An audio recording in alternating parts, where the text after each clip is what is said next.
Welcome back to another episode of the Fully Corked podcast. My name is John. Season 1 finale. Oh, yes. Tall pours. Joined by my co-host, Charlie. I'm very excited. I am very excited. Season finale, and we've got a banger this week, both with our episode and the wine, because this is now the second time this has happened.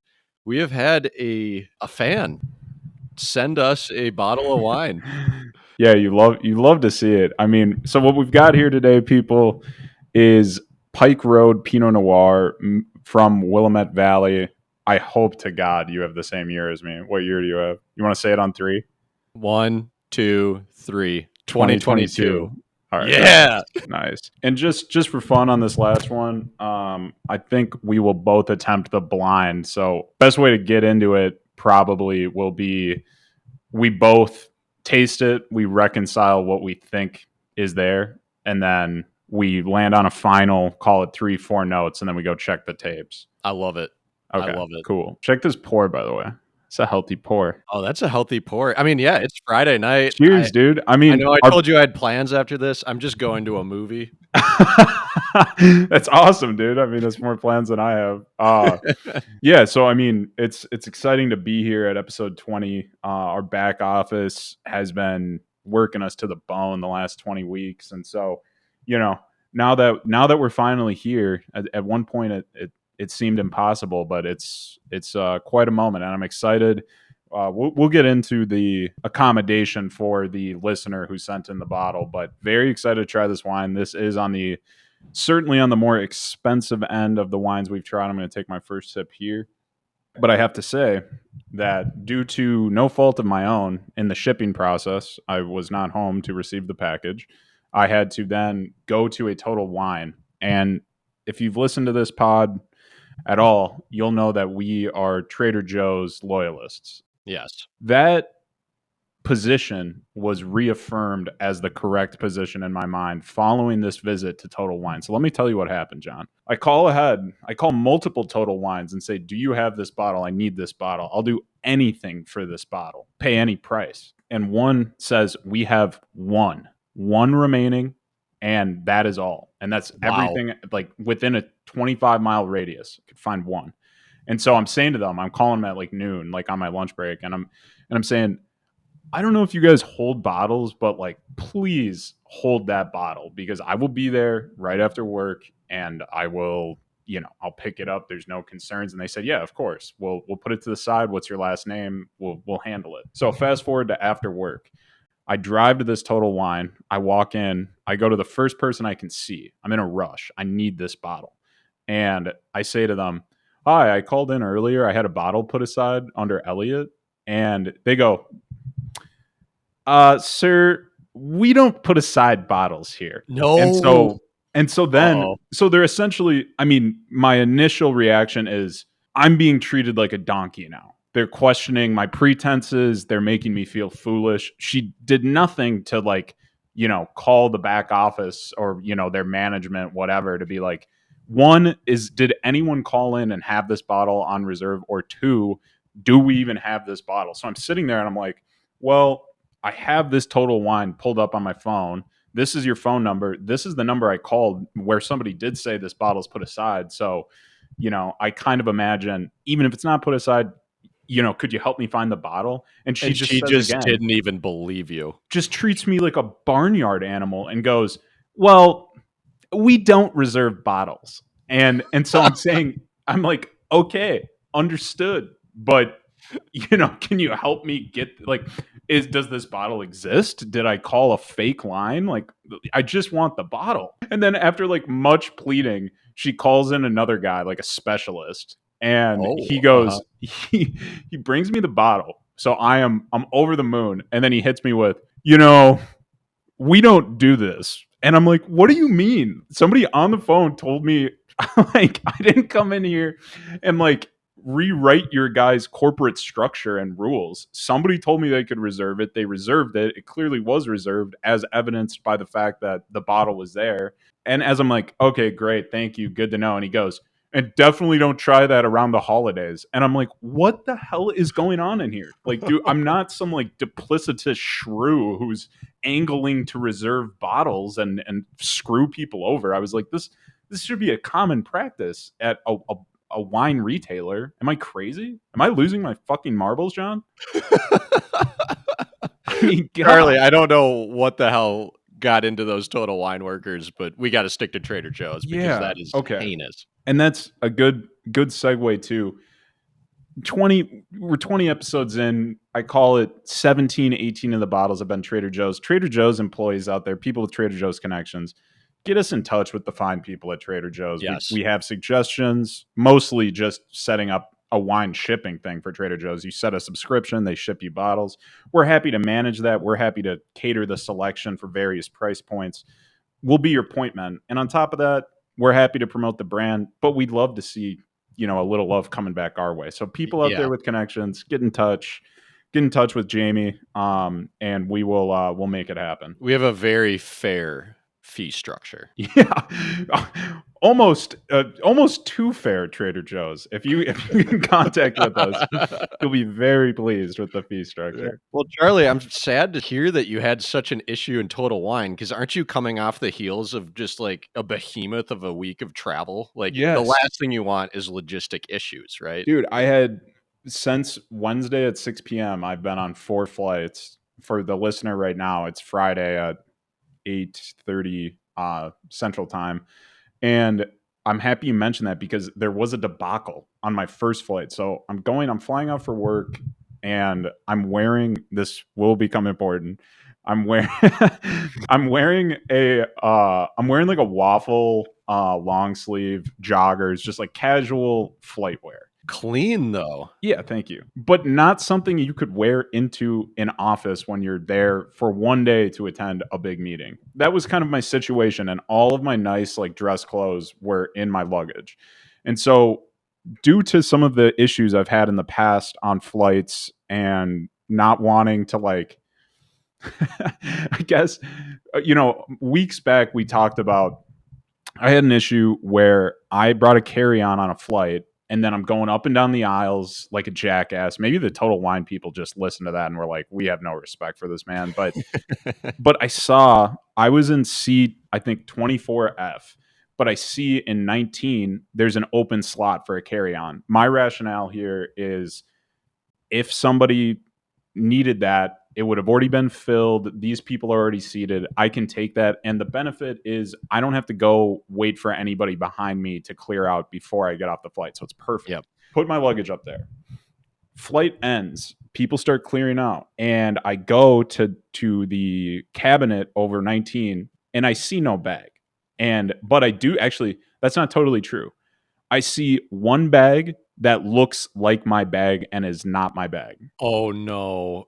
Oh no. This is like my worst fear in an airport. And it's like, and I'm just immediately horrified. I'm like, okay, well, I can't really buy new clothes in the interim between when I need to get to the office tomorrow because I got in super late too. It's like I'm supposed to be there at 8 a.m. I can't go shopping. Did you have a suit packed or something? I had a suit. Yeah. Oh, I had a suit packed. gosh. Then I immediately beeline to the flight attendant, which was what I was trying to avoid by doing this all in the first place. I was like, this is a way that I am not a jackass on this flight. This is so smart and efficient and correct. And so then I go to her and I say, ma'am, my bag is gone. Something so wrong here. And may I just say this? I'm scared. I'm pretty scared right now. And so she's like, it'll be okay. It'll be okay, sir. Calm down, sir. And she's like, here's what we'll do. First, we'll have you go check again to see if the bag's No, nobody's believing you. I know, dude. My credibility. I don't know what it is. Like people. How do you come off? Your first impressions must just be terrible. It's got to be horrible. It's just maybe disingenuous. I'm not sure. Or just like a guy. I don't even know. It's like, am I the boy who cried wolf when I'm not even like, my complaints or the issues I'm bringing to people don't merit that level of skepticism. It's like, why would I lie? That would really bother me too. Somebody just saying, just for extra precaution, how about you go back there and check? Let's make sure You actually have functioning eyeballs, sir. And so I'm like waiting for everybody to clear out. Again, mind you, I'm getting in super late. I'm also budging up against the time where the car rentals, like the kiosk closes. So I'm kind of like, I need to get down there and get my keys, or I am fairly and squarely screwed. Question for you. Yeah. Do you grab the like kind suitcase as collateral, like a bargaining chip? Dude, I was thinking about that actually because she was saying essentially there's two ways this can go. One is somebody took your bag. And I was kind of like, so our first step here to rectify this is having me go check again and let everybody get off the flight because the person who then has my bag may be out of announcement earshot to be like, hey, if you just got off this flight and you have the wrong bag, bring it back. So I was kind of like, I hate how this is starting in terms every second here is very precious if somebody took my bag. And so I'm waiting like anxiously with her at the front of the plane. People are slowly coming off. I go back and I check again to verify. And you know what I find? Don't tell me it's your bag. It is not my bag. My bag is not in the row 19 carry or like, package, what is it called? Overhead Overhead zone. bin. Yeah, overhead bin. I kind of like turn around and there's like a feral primal fear just coursing through me. I'm like, this is so bad. I'm gonna lose my suit. I'm gonna not get my car. Like this is I'm on the precipice of an anxious breakdown at this point. Mhm. So then we're like, she's like, well, we can work on like doing an announcement, or I don't even know what she was saying. I kind of was just like, oh my God, this is so bad. And then here's what I find where we go up and down the aisles. And again, I hate that this is solved when I'm like puppy dogging around with a flight attendant. Yeah. But that's kind of what happened is somebody had taken my bag out of the overhead bin and put it sideways on the ground in row 18. And so it wasn't in the bin, it was on the flight, and ultimately it was resolved and I did get my car. So smooth sailing, but it was, I mean, it's just like That's a lot. I know. I was it's kind of like a very unfortunate it's a non-punchy denouement to this story. It's kind of just like it was there and everything was fine. But in that moment, it was very frightening. It was very I get that. frightening. Imagine losing a carry-on. Dude. Oh. Dude, on top of that, like we're talking toiletries, like it just makes my chargers, like everything is so much more complicated if I don't have any of the shit I intended to have for my trip. Well, so you have an 8 a.m. meeting the next day. It's, let's just for sake of ease, it's basically midnight when you land. Yeah. What are you doing the next morning if you cannot recover your Dude. bag? Like, what that obviously was going through your head. Like, what was your problem-solving situation or steps? So my thought was the meeting that I really, really needed to be there for started at noon. And so my thought was I might have to just go out of pocket and go to like a clothing store and buy things. The Vallejo Men's Warehouse or something? Yeah, dude, like it would include every article of clothing too, less well, I suppose maybe even underwear at that point because I didn't have extras, but like on my person.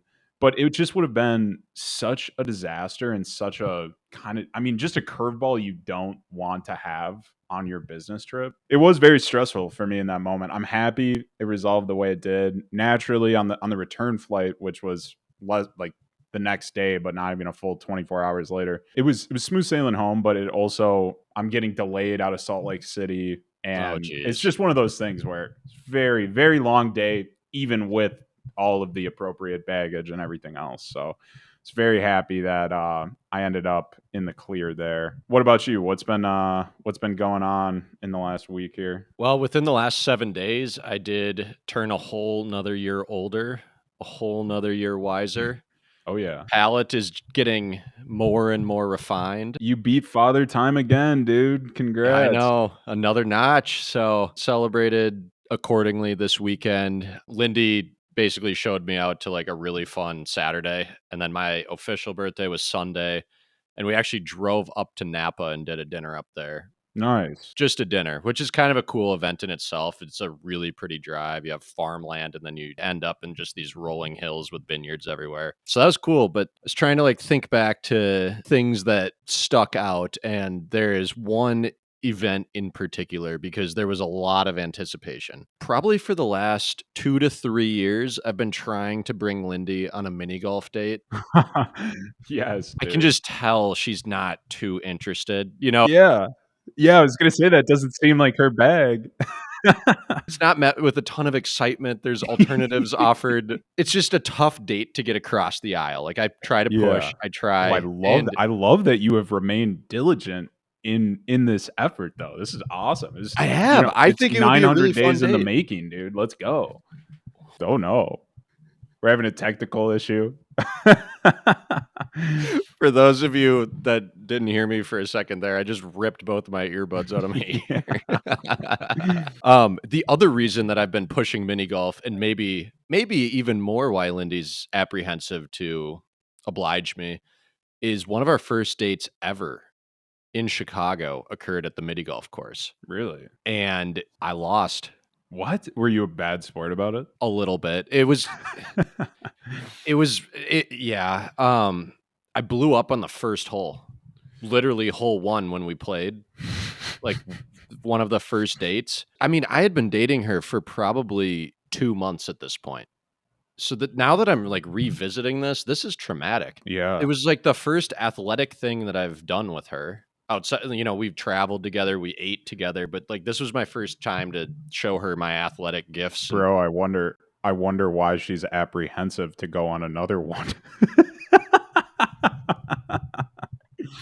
Charlie, like, there's nothing more demoralizing trying to take a girl on a date, and Lindy has athletic family members. Everybody in her family is athletic, basically. So, like, to see an unathletic human at a sport that she It's knows well, offensive. it's offensive. Yeah, Mhm. it's actually offensive. Yeah. And we get to this first hole, and it's a hole. I think it had a ramp or something, and I missed the ramp altogether. I Oh, like no. go out of bounds, and then Did you take the stroke to put it I back took in? the stroke and put it back, and then I went out of bounds again, and then at No. that point, I was, like, sinking feeling. I basically shot about an 8 on the first hole, and she, like, hole in Was one it a did or par something. 3? No, it was like a par 2. It was like one of those easy ones where if as long as you hit it right, it, like, rolls right into the cup. So I think That's I so think I tough. was down, like, 8 strokes or something on the first hole. I battled back. I got to within 1, I remember, on that date, and just couldn't get it done.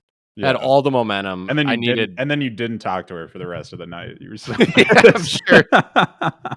I'm sure I was a little huffy puffy, but I got to at least relish in that one because I definitely outplayed her on the back 9, but it Yeah. just wasn't enough. Like, an 8-stroke deficit Dude, is good a on her lot to overcome. for holding it together. I mean, that's kind of a tough spot. It's oh my goodness, dude. What's going on? There's headphone issues to the people who aren't seeing the video right now.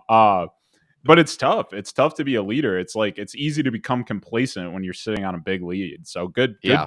good mentality brought to the table by Lindy. I'm curious now how she performed in this next date of mini golf. Great segue. So, obviously, she's probably just ducking me wanting to hang on to that one Yeah, win, it's and I'm cheap. obviously hungry for redemption. So before we even got to playing, it's like a mini golf course that also serves food, drinks. It's actually really small. It's pretty creative how they did it. What's it called? Oh geez. It just was brought out under new ownership. Call it like Galaxy Putt or something Yeah. like kind of fun and swanky. I don't remember. The actual holes were like so cramped and like crowded. Like we needed a tee time. Yeah, that's awesome. It was just, like, in the city golf for what they did with the amount of real estate they were working with was pretty cool and creative. Was it, like, around Cow Hollow in San Francisco, like, downtown, or where was It's it? down in the Mission. Oh, yes, dude. Did you get a pupusa on the way back? Oh, no, no gluten, no No gluten, no gluten. gluten, no gluten. Never mind, move past it. But so we had ordered drinks, and I got a beer and Lindy got an Aperol Spritz. Mhm. So, relatively common drinks, but Oh, not overly common. and we are waiting at the bar on our drinks. Most people just went to the bar, but we had like an eager beaver of a waiter run up to us and take our order, go run it in. I like that. That's I do good. too. Yeah. It started good, and then we just sat for 20 minutes, and all of a sudden, we are beyond our tea time. Like, this Oh, place no. asks you to show up early. We get beyond the tea time. I'm starting to get, like, nervous. I see people just funneling through the bar, getting their drinks. I'm seeing other people that were waited on get their food, get their drinks. Our guy's nowhere to be seen, mind you. Gone. One clarifying question here. So you're nervous. Are you starting as well to get thirsty? Are you getting parched a little bit? Is the drink affecting you in such a way that it's, a physical ailment or bordering on that? Similar to big boy golf, I need a little bit of liquor in me to So, dude, and I suppose with the most recent data point saying hole one, you're gonna wanna settle down before you hit that first ball.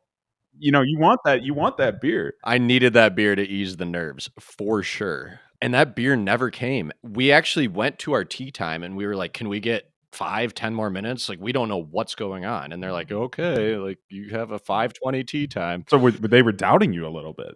They were doubting me. I know Dude, what it feels like to be doubted. It's not this is fun. bullshit. This is bullshit, dude. Well, listen to this. I see our waiter, this guy that I have not seen forever. Again, mind you, I'm over at like the front check-in counter, so I'm not quite at the bar. He walks out with a spritz and a beer and then just hands it to 2 randos that had, like, just showed up. They had just ordered at the bar, and then he just hands it to them. Instead of saying anything, they just kinda, like, walk off, and I was certain that that was our drinks. It looked exactly like the light beer I ordered. It was an Aperol Spritz. What are the odds that 2 people ordered the same exact drinks? I mean, maybe kinda high, but Well, maybe high, but the real kicker here is what are the odds that they did it telepathically before they walked into the putt-putt course? That's a 0. exactly. And so in my head, I'm like, I know those were my drinks. And so I walk up to the front Oh. counter, Oh, right? I thought you were gonna walk up to the drink recipients. I was like, "Oh, yeah, that is I gonna ca be I wish I sweet." would've. They come into the story a little bit later. Oh. Yeah, but, I Did they basically get into this. did they hit into you while you were, like, working on the greens or No, something? dude, they got a tea time in front of us. Oh my god. I basically have to run up to the front counter, like, at the bar, and I'm saying, "Hey, I haven't seen my drinks in about 20 minutes. Do you have any idea where these may have gone?" And everybody there is like, "Oh, I don't know. Oh, what number were you?" And I had, like, this dumbass little, necklace. They gave me, like, a necklace with a number, and I'm like, "I'm number 22, and I don't have my drink." And they're like, Yeah. "We delivered 22's drinks, like, 5 minutes ago, sir." Oh, no, dude. Yeah, at that point, I'm like, "Well, I know exactly who's holding on to those drinks. I can't believe those people didn't say anything." But then I just kind of, pled my case. Luckily, they did believe me. I was listened to, and on the spot, after a little bit of bartering, I was able to get new drinks.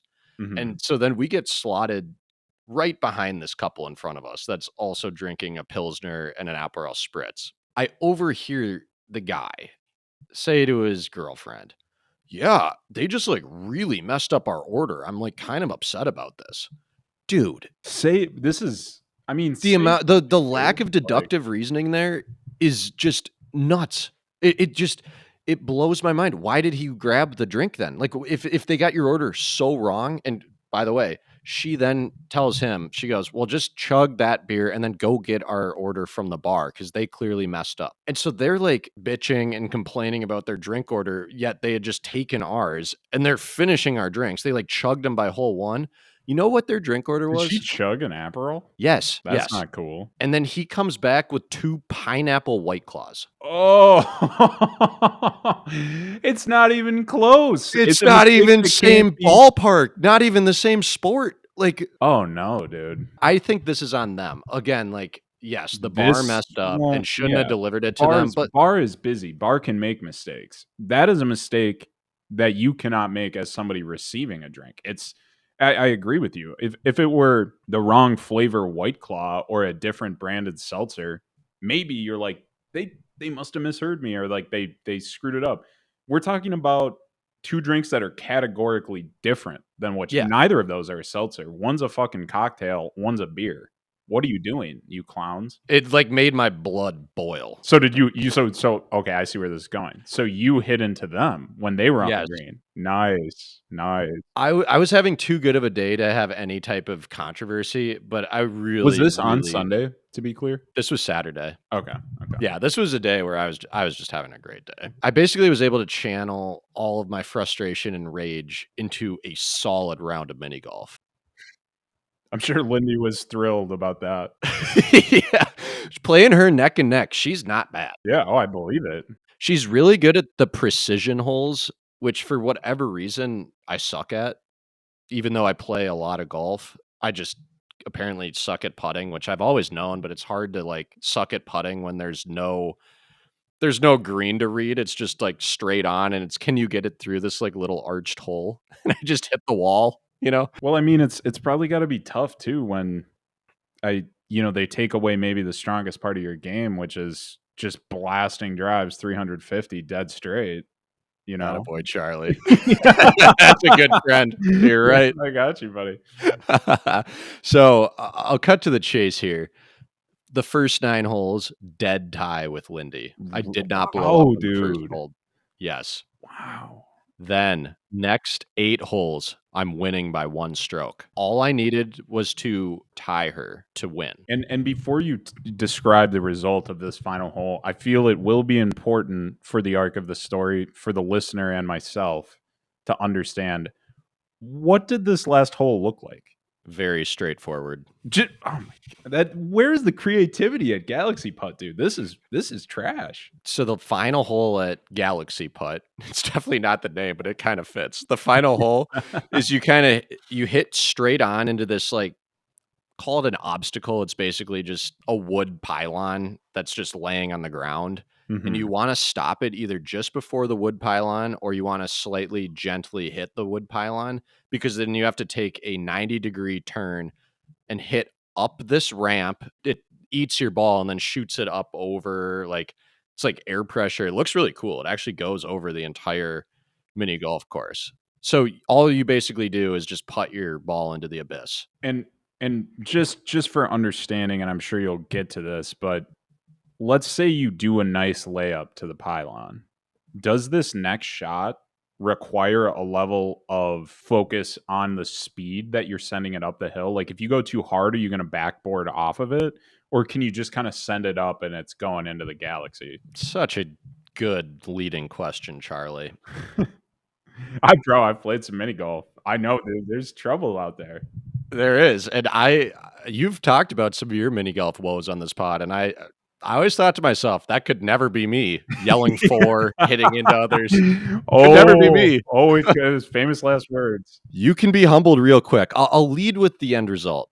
Lindy beat me by 8 strokes. Oh my God, dude. And I was hung out to dry. Dude. Wow. Hey, well, I guess before we get into it, congrats to Lindy.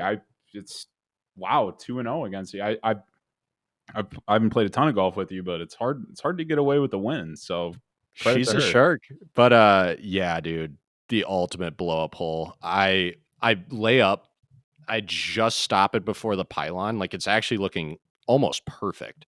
I have a dead eye look into this, like, ramp that shoots it up. But then Lindy's farther out, so she putts first. And she hits my ball just out of the way enough that I no longer have a direct shot. Oh no.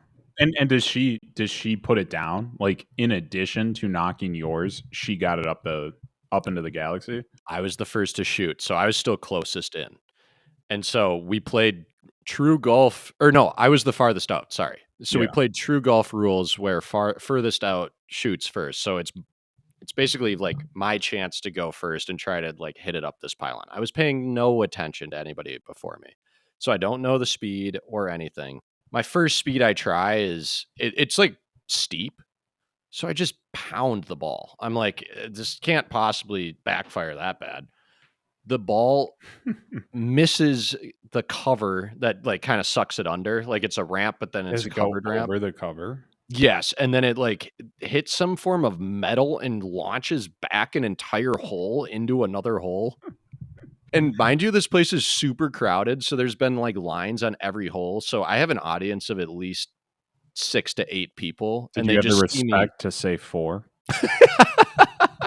Honestly, if I had a better sense of humor about it, I would've, but I just it was immediately met with, like, crippling embarrassment, shame, all the emotions you don't want. I can feel my face turning beet red, and then Lindy goes, "Alright, drop it and tee it up again," and she would not go. Like, she was gonna let me finish because I was shooting from out. I lay it down, and then the next one, I'm all nervous, arms kinda tighten up. I don't know why, Charlie.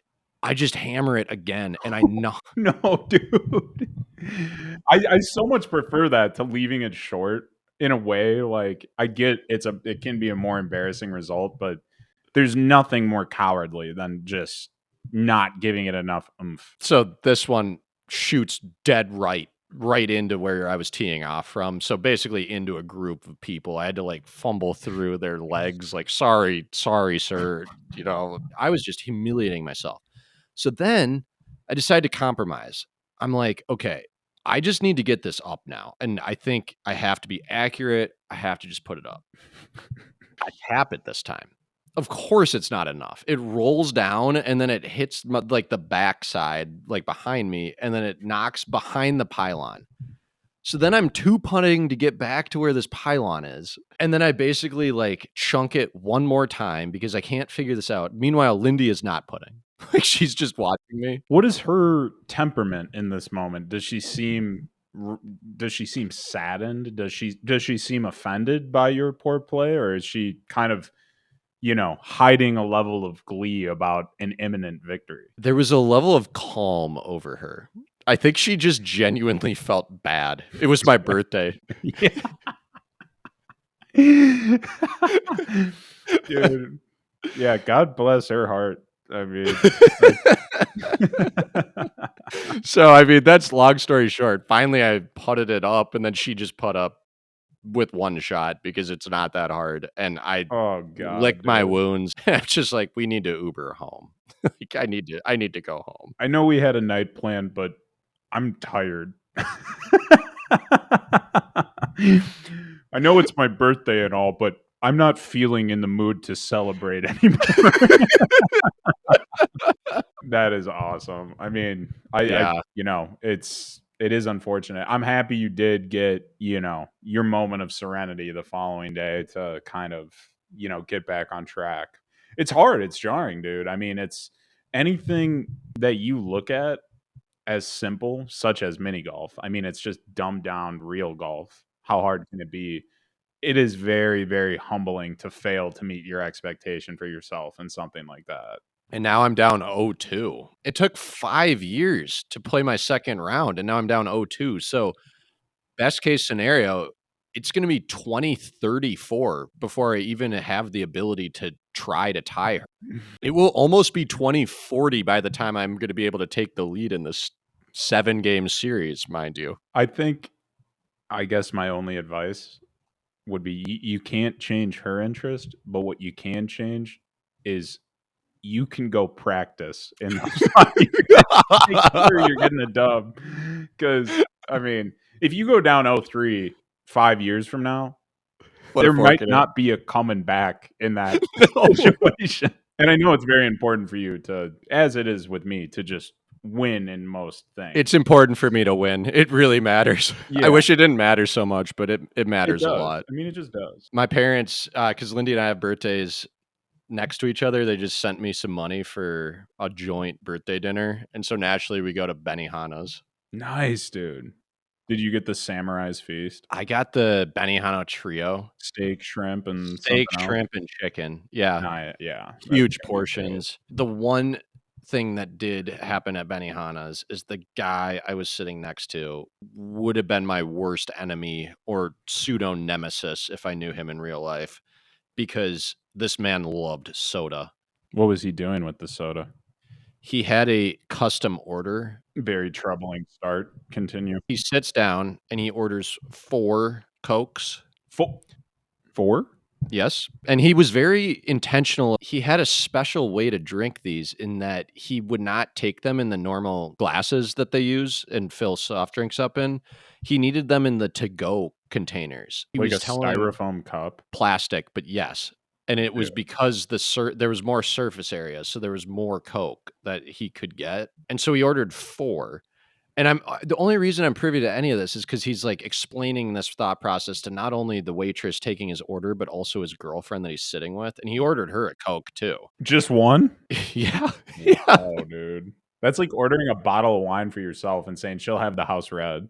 Like, what the hell is that? So get this, like, middle of the night, he just becomes enamored with our Benihana's chef. This guy's like, "I always take care of the chefs." And then he like, nudges his girlfriend, he's like, "Can you go to the ATM and go get 15 bucks?" Oh my god, dude. So she gets up and she's like, "Where is it?" And he's like, "I don't know. You're just gonna have to go ask someone." So I'm already kinda, like, put off by this guy. I'm like, "Really, dude? Like, what?" Dude, oh my god.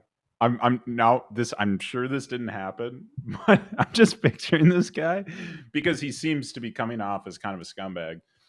The second she gets out of eyesight, he takes like a small sip of her Coke that's imperceptible because his 4 weren't enough. Charlie, No. Is that that was what the happened? punchline. That's what happened, dude. He No, hogged her dude, Coke. let's go. What a skis, dude. Are you kidding Yeah. me? It wasn't a sip. He, like, hunkered down and, like, sucked that up. Like, dude, he, Oh like my dude. I hope you got his contact info. Like, he might have to be our first guest. We need to pick this man's brain. Like, how do you sleep at night, my man? with stomach issues. That's how. So actually, and I'm not sure if you're done with this tale, but it is a good segue. It's something I was considering today when I broke Please. a bit of my own credo. With coffee, with tea, drinks I'm drinking during work. I'm not putting in cream. I'm generally like, I like black coffee. I like any variety of tea, but I'm not adding like milk. Anyway, not doing like a London fog thing. But today, due to my extensive travel, I went to Starbucks and I got a, let's see, what did they call this? I believe it was like a golden shaken espresso oleato, which is where they put olive oil in the coffee. Oh my And it goodness. was like golden foam shaken espresso oleato. What got into you? Dude, I honestly was like, I think it was a lack of sleep. It was like just bad judgment, essentially. It was, I mean, believe me, like it was tremendous. It was very sweet. It's like I could drink a liter of this and then be asleep the rest of the day and totally defeat the purpose of why I'm drinking a coffee. For what it's worth, you should try my order because it's good. Iced Americano. Yeah, it's a classic, dude. Yeah. Super tasty. I did order one at Spy House once, and it made me want to vomit. It was so sweet, but I'm willing to move past that and say that's it's similar to the meme you posted on our page about don't let one Chardonnay ruin all Chardonnay. Yeah, Iced shocker. You didn't Americano, enjoy the coffee from the worst coffee shop in the continental United States. dude. It might be the worst coffee shop in the world, which puts it in the running for the worst coffee shop in the galaxy. Dude, I mean, it's just unbelievable. So I wish I mean, maybe I'll send you a picture after this that we can include. My fridge is like horrifying right now. I've had multiple fridge outages in the last week, right? I don't know if I've told you this. I don't think I am Where aware. I'm having like electrical issues in my apartment. So I was texting one of my neighbors and I was saying like my fridge is out again. Like I'm screwed. Can I please like put some of my food in your fridge? And she was saying, yeah, that's totally cool. And then I come up with the contents of my fridge and my freezer, and she was like, I thought you said you had food. Like I have like it's like I have like nothing in this. That's what I'm getting at more. Like, I mean, it's 2 cartons of eggs, some grapes, and like ice. Nice. So That's all healthy stuff. yeah, no, and well, I guess I don't know. I have some like Mexican cheese too, turkey bacon. That's another thing. You want to be shredding your own cheese. Really? Mhm. Well, for taste or because there's more preservatives on like Yep. the yeah, Yep. yeah, makes sense. It's too big of a Damn it. rabbit hole to even get. Dude, okay, actually, one more thing before we leave the rabbit hole. So I was talking to a food scientist, no joke, the other week, very certified, like I think either master's or PhD, I'm not sure. But she was telling me, because I brought up Red 40 and I was saying, here's the thing about Red 40 that you don't understand as a Diet Coke enjoyer. It's bad. It's really bad. Which, she didn't disagree with, but she was just saying, you're wrong. I don't Really? know how those two coexist, but So she didn't disagree with you, but she said you were wrong? yeah, that didn't make any sense. Is she working for Marlboro? Mm, I cannot disclose the company she's working for because I don't want to get her in any trouble, but let's just Is say, it one of these big companies, Charlie?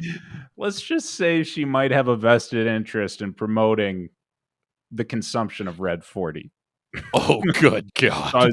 I was talking to somebody who was inside the belly of the beast, and she was saying, "Go look at the studies. Go to Wikipedia. Go look at the studies." And so I did, like right in front of her face. And what I found was original clinical trials showed that Red 40 consumption led to hyperactivity in children, like lack of focus, things like this. But then a new study, allegedly, potentially not. I didn't do the research, potentially funded by Big Tobacco, then indicated there's actually that first study was total bullshit. It's like fine. I mean, it's not good for you, but it's not going to like create major issues. So it was an interesting conversation given kind of our background, or like, I mean, I guess lack thereof, but our consistent communication around soda. Yeah.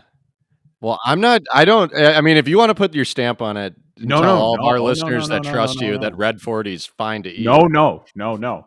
I'm I I want to be on. I mean, as I was saying, like I think the thing I like about these conversations is whether or not we know real facts, which I think is a real question. I think minimum it's promoting a sense, like at least in myself, like I'm like thinking about it more in a grocery Yeah. store, and that will lead to better decisions. Like I'm not going to go buy, like our delinquent from Pine City. I'm not going to go buy 4 liters of Coca Cola. Like, not that I ever would do that, but like that's just it's out of the question at You this would have point. got along so well with my cohort in Benihana's. Yeah. Wait, don't order the 4 Cokes. I've got 4 liters in my trunk right now. Let me just bring that in. So, okay, the fan of the week this week is Nick from New York. He was recently in town in Minneapolis. It was great to see him. And we were talking about the podcast. And he was saying, and this is a man of culture. This is a man of poise. This is a man who is no stranger to success. And so to get this wine rec from him, I felt was very rewarding. One, because he is a bit of a tastemaker on the East Coast, and so his endorsement to the pod, you know, might move Huge. some It's needles out huge for there. us. Yes. Yeah, That's a needle mover out it's there. pretty damn big for us. But besides that, I do believe in his taste. I mean, he's a cultured guy. He's familiar with the finer things. And again, as we said, he in his infinite kindness prepared to purchase each of us a bottle of this, get it shipped to our house. So Very, very nice. great thanks to Nick from New York. You're a valued listener, a valued friend of the podcast. And this wine, I have to say, John, I was thinking to myself about this last episode, right? And I'm like, I'm very tired. It's been a long week. I'll maybe have a glass. In our Yeah. conversation here, we haven't even gotten to the wine review.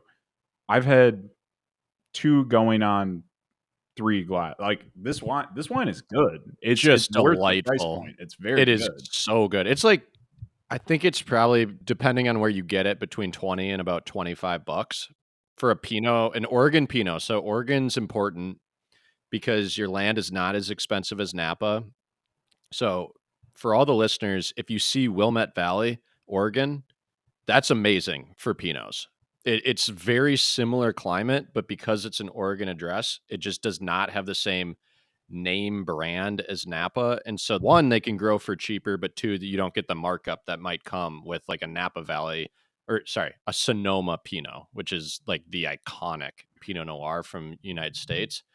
Willamette Valley, pound for pound, punches above its weight class. Like, it'll take on any Sonoma Pinot that you might find out there. So great call by Nick. Again, he's from the East Coast, but he gets his wine. Like, he knows his stuff. It's nice to think that he wanted us to go on this Pike Road journey. He wanted us to enjoy this wine with him. And Charlie, I got a note. You got to know Yep. before you articulate. Oh, I guess, yeah, shoot it off. Shoot it off. I'll take a sip and I'm going to see. I'm torn between two primary fruit flavors. Me here. too. They're red fruits, right? They're both red fruits. All right, I'll go first. I think so. There's a tartness to it. I'll tell you my two fruits that I'm between, and we Okay. can kind of get to it. There's a tartness to it that makes me think potentially a raspberry influence. That's my here. number one. Raspberry is my number one. But to be fair, that was my number two. Oh, My number one, and I just think I'm not sure exactly how to describe this. My first thought when I was taking a sip of it was cherry over yes. raspberry. Yeah. No, so Those were the same, kind of but the two. then you hit the aftertaste, Yeah, let me and take it's on a this. little more punchy, which makes me think raspberry, but I am fully aligned with you that I think it's cherry and raspberry as the two Has fruit. to Like, be. Well, does it dude, have it on the back of the bottle here? I'm gonna They hold give up us the nothing. They give us nothing. I kind of like the simplicity of the cover art too. I mean, just give me a look at Willamette Valley. Why Yeah, not? it's beautiful. Fun bottle. So here's another thing we got to talk about here. So I imagine, I guess I should know this from our learnings about Pinot Noir, but traditionally there's going to be a spice element, right? Like you're getting a level Yeah. of spice in this, right? Because I mean, just generally red wines when they're aged, it's up to the vintner to choose how they want to age their wines. But if it's new French oak, that just means it's brand new barrels made. I mean, French oak is French oak. It could be American oak, etc. But it just means new barrel, and that is where you get like a really spicy, peppery note, and then any other barrel basically uses 2 through I don't know how many 30. That's just neutral oak. Yeah. And so what you'll always come across with red wines is it'll be like if you go to a winery, they'll say, and this was barreled with 50% new French oak, just meaning that like 50% of the time that it was aging, it was in a new French oak barrel. And then that kind of like varies the degrees of pepperiness, spiciness on the palate. Yeah. I'm tasting a little bit of pepperiness. I mean, Yeah, Pinots definitely and have I think that. that's where I'd go, honestly. I mean, I don't know. From your description, it feels like a bit of a cop out to say like pepper. There is a bit of that. I will say though, there's like a tartness at the front of the palate of this, right? I Yeah. mean, raspberry, but there's something sweet in here too. Like if we were to go for, I suppose, like lesser notes here, I think we will find that there's something sweet like hidden within this too. I mean, both like sweet and like, I mean, I agree with the pepper, but I think there's something else. I don't think it's like honey, for example, but like that It would would be be, more like a chocolatey or something like that. dude. I kind of think more closer to vanilla than chocolate to me. Vanilla could be something. You're right. It is sweet. Like, this is the other direction Pinots can go is very earthy, which I actually like. I like earthy Pinots, but this is not that. Like, this is a fruit forward Pinot, red fruit, peppery, spicy on the palate. It is fantastic. I mean, this is a very, very good wine. This is fun to drink. Credit to Nick from New York. This is a great suggestion. Yeah, this is a good wine to have with friends too. And I don't want to isolate our listeners who are friendless. This could be a good bottle if you're just a loner too. Oh yeah. Feels good to be drinking alone again. Yeah, that's a great callback right there. Yep. I suppose so. Let's put a pin on it, or not a pin in it. Let's call out our three primary I mean, from our conversation, I think fruit notes, raspberry, cherry. No doubt. Pepper, we have agreed on. Those are Pepper is the three. spice. I think you gotta go earth note now. That's the thing. That's like the 3 horsemen of wine tasting. You have an earth note, you have a spice, and then you have your Earth fruit. note is tough, dude. I mean, I agree that there's something there, but I'm gonna have to lean on you. Unfortunately, I can't parse like. I mean, I could throw out something that we've seen in other bottles, but I don't have like a unique enough indicator here. Charlie, it's subtle. It's very, very subtle. I think dark chocolate. I'm going 85% cacao, dark chocolate, like real Wow. bitter on that. All right. Well. All right. I don't want to create controversy, listeners. I will be going with a hint of vanilla instead of dark chocolate. I Oh. just think there's some vanilla in this. I don't know if that's going to qualify as like our earth note. Should we look it up? Should we see? Yeah, we got to look it up. Just find it retroactively. Charlie, I'll let you do that. We probably do need to wrap somewhat soon. So I'm Yep. just going to Yep. hit a few little housekeeping items. So while Charlie's looking up whether vanilla or dark chocolate wins in the tasting note battle of 2024, we are going to conclude this episode. This is episode 20. We're calling this the end of season 1 of Fully Corked. Charlie and I both have some significant travel coming up. And when we first started this podcast, we decided to just set out and hit 20 episodes. We just wanted to see what that would look like. I mean, I'll speak for myself. I think it's been a ton of fun. I absolutely think that a season 2 is probably waiting in the wings. So we will be back. I do want to say and extend a huge thank you to Jamie, our tech guy. Yep. He filled in after Absolutely. Ricky got canned. Charlie, do you remember how bad Ricky was? It's not my place to tell someone else's story for them, but I'm happy. Let's just say I'm happy we're with Jamie now, and Jamie, you're doing great work, so we appreciate it. And not to slight Jamie, but more importantly than Jamie, thank you to everybody who has engaged with us through the process here. It is, it's been a ton of fun, as John mentioned. Busy schedules coming up. I mean, kind of entering busy work season as well as upcoming holidays, and so we will continue to be putting out content and I Yep. believe that will largely be TikTok, Instagram in the interim between the two seasons, if that's wine reviews or like a quick thing that we'll jump on and discuss, things like that. But in terms of long form YouTube video, Spotify content, I think where we've settled right now is we're going to take a little break from that, kind of regroup, think about, what we'd like to see in the next iteration, what we can do to make it better, how we can better serve our audience here. All that said, the same call to action as really most podcasts, which is, please let us know what you liked, what you didn't like, and we can continue to work to make this something that is what the audience wants to hear. And it's been a pleasure for the last 20 episodes doing just that. So appreciate everybody who's listening and engaging with us. It's been a great ride. Seriously, it's been a lot of fun. When we were starting out podcasting, I didn't really know what this would become. But Charlie, I feel like this has been pretty fun. Like I've enjoyed it. I've had some fun. We've had some laughs. For sure. And I think the more jarring thing for me was, I guess I didn't have an appreciation for what it was like to be like famous like we are now. Yeah. Like you get recognized in the street, like people want autographs at the airport, things like that. I could barely get any time to myself when I was in Nobu the other Yeah. weekend. Yeah. MGK went up to Between the you. paparazzi Yeah. fans, super fans, the amount of posters, the amount of John, I love you. I have so much admiration for you. Yeah. It's exhausting, but look, this is why we do it. I had This is why somebody we I do had it. somebody come up to me and say, "Your co-host is so brave for going against the main big gluten."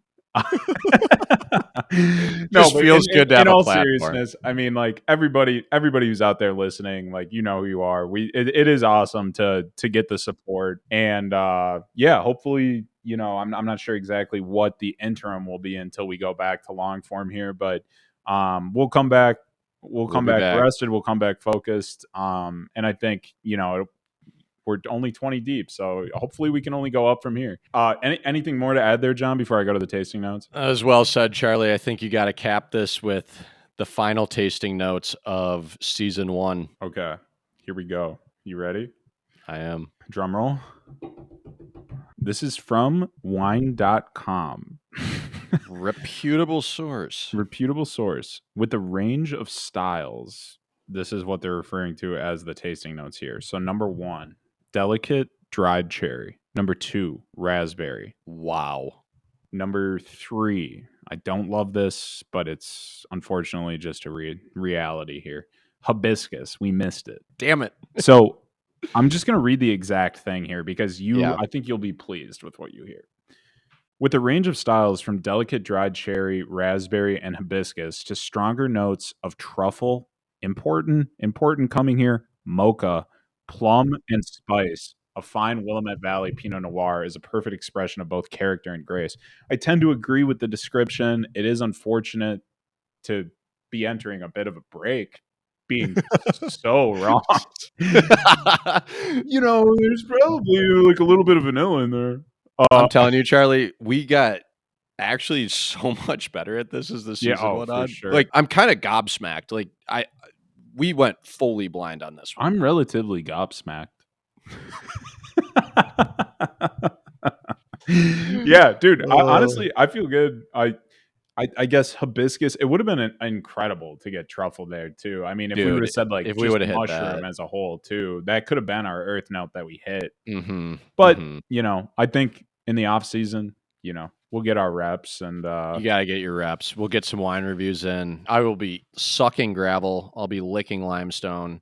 I'll be sniffing out truffles. I'm going to be doing everything I can to better my palate and come correct for season 2. I love to hear it. And I guess with that, again, thank you everybody for joining along with us. It's been a pleasure, and we look forward to the next iteration here. So season 1, that's a wrap, and we'll talk to you again hopefully sooner than later. Thank you all for watching. Peace. All right, cheers.